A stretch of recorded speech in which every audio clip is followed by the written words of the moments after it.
to get off the darkest ground,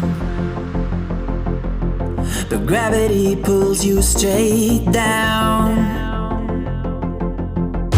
Earth from a bird's eye view. You should grow feathers and see this too. When you want to get off the darkest ground,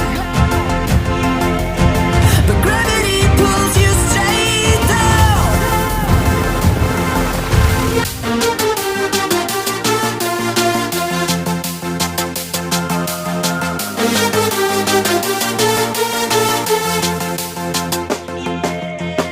When you want to get off the darkest ground,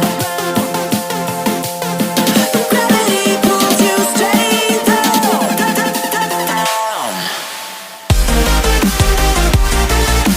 Clear sky.